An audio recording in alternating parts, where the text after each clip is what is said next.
Hi, this is Glenn McQueenie, and welcome to 20 Minutes of Insider Secrets of Successful Niches. This is where you learn the insider secrets to dominate your target market. You'll learn to work with high margin, super happy clients and build a tribe of loyal, raving fans for your business. I'm so excited to have you join me today. So sit back and enjoy the 20 minutes of insider secrets of successful niches. Well, hello, everybody, and welcome to my Success Podcast series. I'm so excited today to have Candice Frigault-Schott join me. Hi, Candice. How are you? Hi, Glenn. Thanks for having me. Oh, what a pleasure, and thanks for taking the time to come on this. So let me just give everyone a real quick background, quick bio on Candice, and then we'll move into the call. So Candice is been a real estate broker and sales manager for the Schott team, which is a great real estate team. She has over 12 years experience in real estate. And prior to that, she was with IBM for 6 years. And so what I found is she just brings a wealth of knowledge and experience to her team. And she's not only part of the top 25 realtors in Canada for Keller Williams, but she's also a real estate coach and a teacher at different brokerages. So Candice's motto is always to treat all clients as though they were family members, because family is the most important thing in her life. And I've just found with her, like, she just says, why not bring that same kind of mantra into the real estate business? So welcome, Candice. And can you just maybe tell us a little bit about your journey into building a really cool real estate business? Sure. When I started over 12 years ago, I started a different brokerage and experienced a typical, okay, you got your license, good to go, and I had no idea what I was doing. And after a couple of years of doing that, I thought I needed to move to a brokerage that would provide me some more education, mentorship to help me actually build a business. And that's when I decided to join Keller Williams. And within 1 year, I doubled my business just from changing brokerages and being able to learn from the best in the business and get some more education around how I actually run a real estate business. From there, after meeting some incredibly successful agents throughout our offices, I had the good fortune of being able to mentor with some top agents and actually learn how to not only sell houses, but actually run a team as though it's a business, just like I worked at IBM, and apply processes and systems in place that would allow us to run like a business seamlessly and quite efficiently, and learn how to treat all of our clients the same. So now here we are 12 years later, and I turn around and would love to see everybody else do something similar. So now I turn around and teach other agents on the stuff that I learned to help them also be a success. So it's been a really fun roller coaster, that's for sure. Candice, what I love about your business is you've kind of figured out what your niche is, and your niche is really just going really deep with your existing clients and sphere of influence, and really focusing all of your time, money, and marketing efforts to the people who already know, like, and trust you. So can you just tell us, maybe, and tell the audience just what your kind of business looks like right now and what kind of percentage you get from referrals and past clients? Sure. Yeah. So, as you had mentioned earlier, we like to treat our clients as though they're part of the family. And part of that is staying in their lives forever if they'll have us. And part of that process for us is just making sure that we give them incredible service, not only during the actual process of buying and selling a home, but after the fact too. We don't want to, think that we got paid and that we're going to run away and never see them again. For us, it's all about having a long-lasting relationship through life. And the way we do that and maintain a relationship is not only through various things throughout the year, such as acknowledging their birthdays and their anniversaries and anything special and big that happens in their life, such as having children or their kids have graduated from high school, but also bringing clients together throughout the year with different client appreciation events so that we could have some really great face time that has nothing to do with real estate, just a way to say thank you for your support and your business. And by that, we do different types of parties where we just try to spoil our clients rotten so that they never forget about us, and so that they see it's just not about the real estate transaction for us, and that it's more about the relationship and the bonds that we create after the fact. So we really pride ourselves on that part. And I would say through activities like that, our repeat and referral business is easily about 75% of our business.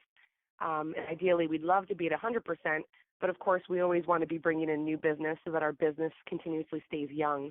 So myself, I focus on repeat and referrals, and the other team members, they focus on new business through different lead generations. Wow. So how did you discover that that was what your niche was going to be?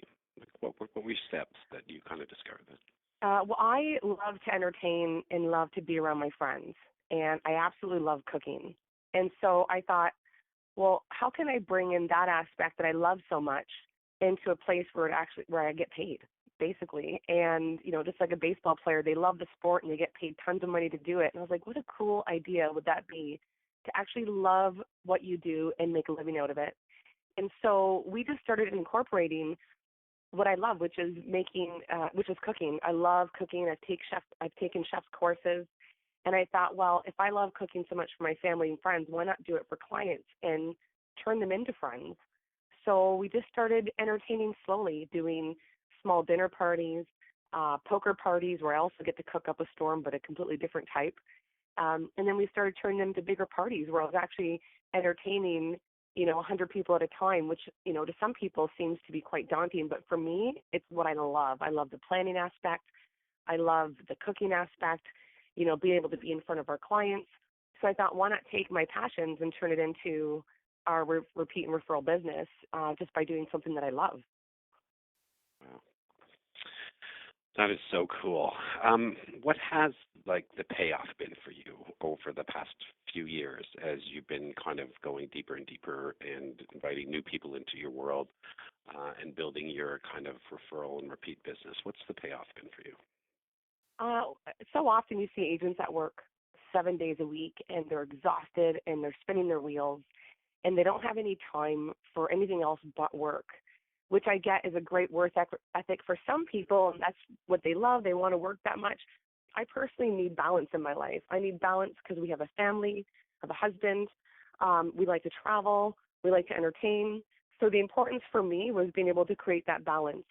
And when you work repeat and referral or within the niche that you love, all of a sudden you're not chasing absolutely everything in the world to try and get a sale done.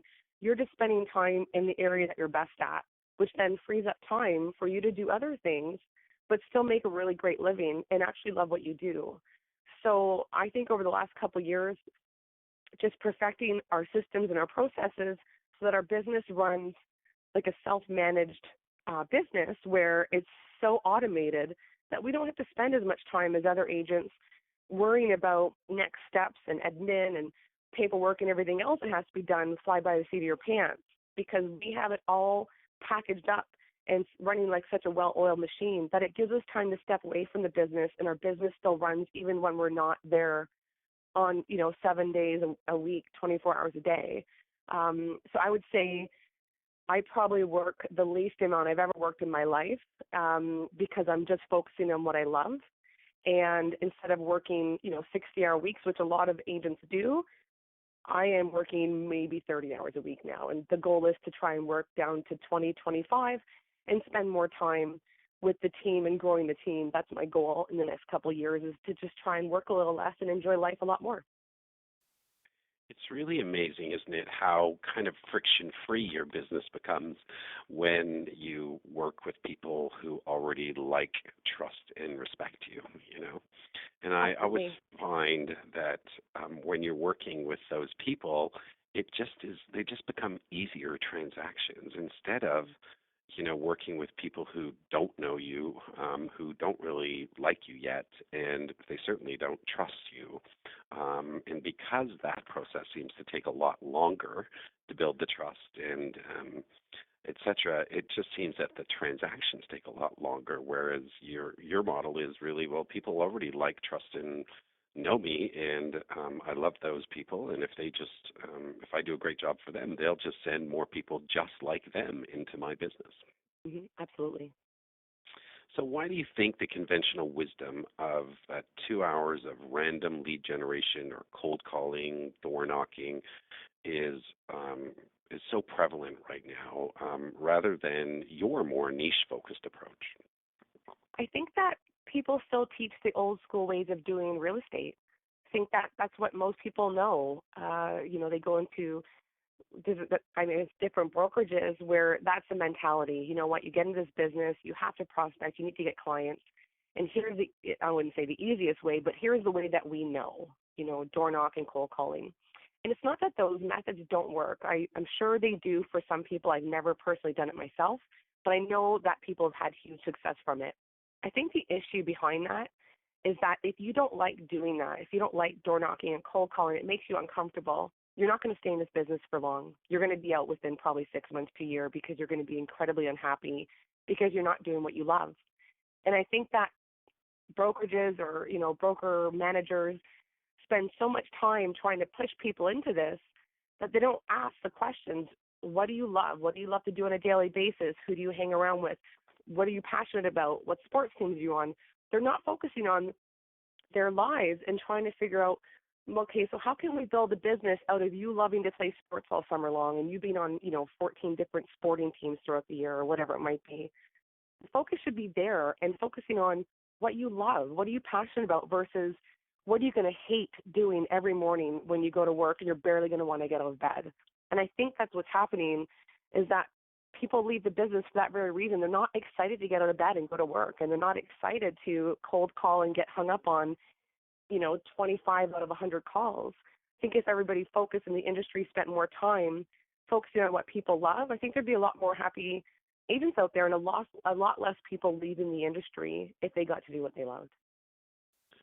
I couldn't agree more. I just love that whole thought of just bringing, what you're like, just bring you, because everyone else is already taken, to your group of sports teams or wherever, because lead generation is really everywhere, right? And it doesn't have to be active, wear your real estate name tag everywhere you go. It can be more passive, right? It can be just about being a great person in social environments of people you really like, and really just positioning yourself as when someone thinks about real estate that they think about you. So I just love that whole idea you were talking about just getting into whatever subgroup or building a tribe of people who you just like to hang around with all the time, and then just get really purposeful on your lead generation to them because they already like, trust, and respect you.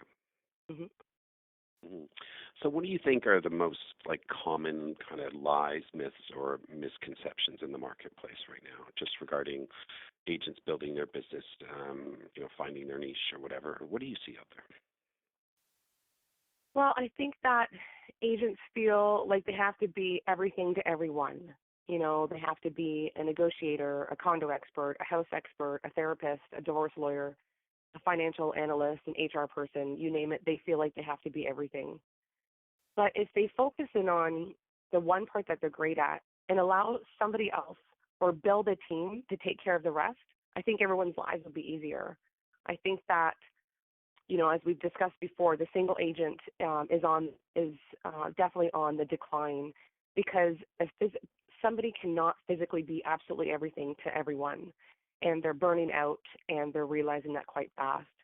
And I think if people focused on just what they are good at and built a team around the parts that they're not so that they can go ahead and have those people also do what they love, I think you can build a really successful business model and team if you just start doing that versus feeling like you have to be everybody. So I think that's the biggest thing that's happening out there right now with so many agents in the city of Toronto. I think we have 45,000 on the board, 33,000 are active. That's a lot of people to compete against. And when you take into account that a lot of those agents are now building nice big teams and kind of singling out the individual agent and winning the business, I think agents need to start changing their focus and start thinking about the long road and putting together something that's going to be sustainable versus something that's only going to last for the next couple of years. That's great advice. That is super advice. What would be maybe a great first step that you would tell someone who's listening to this podcast right now? What would be the first step if you were coaching them? I think that knowing what you're really great at and being humbled by what you're not great at would be a good start. For example, I know I hate paperwork. I have no desire to touch another deal, trade ever again in my life.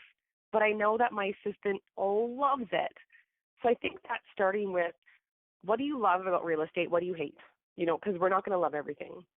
And really digging down to figure out, here are my strengths, here are my absolute weaknesses, and how can I talk to people or partner with someone who's going to be really great at the stuff that I'm not, because they absolutely exist. We're all very different people. We all love doing different things, and we certainly don't have strengths in every area of this industry.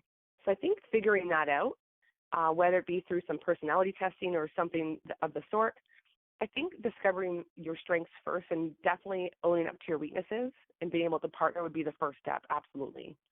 Because I get asked all the time about joining our team or how we started our team, and our first one is discovering what are you great at and what don't you want to do, because if you don't want to do the paperwork, I'm obviously not going to have you as my assistant. So I think that's the biggest piece of advice I'd give to somebody right now. Yeah, stay in your strengths. Like, be a master of your strengths, and don't and almost be like a minor in your weaknesses. It's so interesting how so many people feel that they have to, like, they spend most of their time trying to perfect their weaknesses. And I'm always like, why would you ever want to major in your weaknesses? You should be majoring in your strengths, minoring in your weaknesses, and really just hiring that out, because you'll just love this business a lot more. Absolutely. Yeah, square peg in a round hole doesn't fit. Yeah, that's right. So what are some of the roadblocks that you've encountered just on your journey? Because, as people are listening to this and, shifting and saying, I'm going to focus on that, there's going to be roadblocks. So what advice would you give them when they kind of stumble across some roadblocks? I think when you're building, you have to realize that spending time building anything is sometimes going to take away from something else. So I know that, and I know I've experienced it, and I've seen other teams experience it, where when you're focused on building the next step in your business, sometimes your business may experience a bit of a dip because you're focusing on the build and the long road. You're not focusing on the short game. You're looking at the long game. So when you're doing that, sometimes you might see that bit of a blip in the graph, which is totally normal in my experience. Going through that is scary, but coming out at the end, you're so glad you did it, because naturally you're doing this to expand your business or to grow or to build your team or to gain more skills, whatever it is that you're focusing on. But making sure that you're always focusing on that long game versus what's happening right now. I'd say another thing, I wouldn't say it's the roadblock, but I would say it's something that every agent goes through every year, is that you're only as good as your last sale, or for that matter, your last year. And I find one of the most difficult things to get through every January, which I'm assuming most agents would agree with me, is getting to the end of your year going, awesome, I had a great year. And then January 1st comes and goes, oh my God, how am I going to do this all over again and grow the business? Yes. It could be a bit of a roadblock to your mind and your mindset come January, because it's scary. You're like, well, I did so great last year. How am I going to grow this year? So it may not be a roadblock, but it's definitely a mindset game in the beginning of the year, and trying to figure out, so if I did that well last year, how can I do better, and what do I need to put in place to grow again? So I wouldn't say it's a roadblock. It's more of a trying to determine how you move forward and grow every year, because I think that's the biggest challenge, is doing better than you did the year before. And I think that requires, it's like any journey, even if you were going on vacation, like you're looking towards the destination, but you have to get to the airport, you have to stand in line, you have to check your luggage, you have to get transferred from the airport to the resort. And, there's just like minor roadblocks, but I think if everyone just kept focus on, I'm going to Aruba, instead of focused on, oh my God, what if my baggage is late, or what if I hope the lines aren't big? I mean, it's kind of normal to worry, but I think the long game that you're talking about is focus on the destination. And you know what? Stuff's going to happen, but you just have to power your way through it. Because if you want a bigger life and a bigger team and more freedom, I think it's also, you've got to be working on your mindset too. Absolutely. Yeah. So what specific action steps would you maybe suggest? What's one or two action steps for someone listening right now to just do in the next 24 hours that would get them on the path to having a great business in a niche market where they're kind of bring their natural strengths to a tribe of people who really want to work with them? Look at your life in a 24-hour period and go, what did I love about the last 24 hours? What brought some energy? What made me passionate about what I was doing? Because I think a lot of people spend so much time in their daily routine being this is my daily routine, this is all I do every day, that they get bored. But there's specific pieces in your day or things that you've done throughout the last couple of days that you absolutely love. Figure that out. We don't have to do things that we don't like. And I think that people focus too much on that. Oh, it's part of my job I don't like. Focus on what you love. For me right now, we're planning our next client event, and I love planning events. And so this is exciting to me. I get to plan an event, have 200 clients in front of me, and all of a sudden I've now had FaceTime with 200 clients that were reminded that we love to love our clients. And that is my only goal with this client event, is to make sure my clients know how much we love them. And I love that part of my day. That part of my day gives me excitement. It makes me passionate because I get to do some event planning. Gets me excited because I get in front of my clients. So consider what you love. And it might be golfing. You might get excited because 3 days a week in the summer you golf. Well, at your golf club, you have a whole bunch of buddies that all have friends of friends who all probably need to buy a house. So why not focus on your golf club membership? Or for that matter, you might be at a boxing gym and you go to your boxing gym 4 days a week. Well, everybody you're in class with are the same people. So why not create connections? Because you absolutely love to box. Or you're a gardener and you love gardening, or your landscape, or whatever it might be. Just focus on it and look at it and go, how can I create a business out of the people I'm surrounded by the things that I love? I think it's hard at first, but once you've figured it out, it's a no-brainer because it's something you do and somewhere that you always are. So why not work on it? Why not turn it into business? I have a friend who loves scotch. Oh, sorry to interrupt you. I have a friend who loves scotch. And so what he does is he brings people together once a month to drink and talk about scotch. None of them are realtors. They're all like past clients and friends who start bringing in friends, and they drink scotch and smoke cigars. And I was like, well, why aren't you turning that into almost a way to, you may not want to talk real estate specifically and, change the mood or the dynamic of the evening, but you can have one-on-one conversations and start getting personal with these people and turn that into a way to create business, because he loves scotch and does it once a month. He hosts it at his house. I'm like, you need to turn that into your business, Yeah. I mean, he could add the scotch, cigars, and wealth building session to it quite easily, right? Once Absolutely. in every 3 months or once in 6 months, and bring in great people who want to talk about wealth, or he can talk about building wealth through real estate. I mean, you can almost theme those things too, right? But it's great. You get a bunch of people with common interests who all like, trust, and enjoy your company, and it's just such a fantastic way to grow your business. And I think the advice you just gave earlier was such great advice about, you love to show your clients how much and let them know how much you love them. And I think that's just fantastic advice for aspiring agents who want to kind of create their own niche market. So, just as we're wrapping up here, is there anything else you'd like to add or questions that I didn't ask you, that you could share with our audience? Because I know listening to you, I'm getting a lot of value from this right now. Sure. I think that the niche that we focus on, referrals and repeat, should be a niche that every agent focuses on. They don't have to go to the extent that we do, and the systems that we have in place for talking to our clients at least 33 or 40 times a year, which is what we do. But I think that remembering that your clients are working with you for a reason, and they've been with you for 3 or 6 months, they've gotten to know you, they haven't left you, so they must like you. So why not, on the side, build that small repeat and referral business on your own? It doesn't have to be the extent that we did, but still treat them as though they're part of your life after the transaction's done. Because chances are that person or those people that bought from you are going to purchase or sell again within the next 3 to 5 years. Because I think most people buy and sell anywhere between 3 and 5 times in a lifetime. But so do their kids and their parents and everybody else that's revolved around that one person.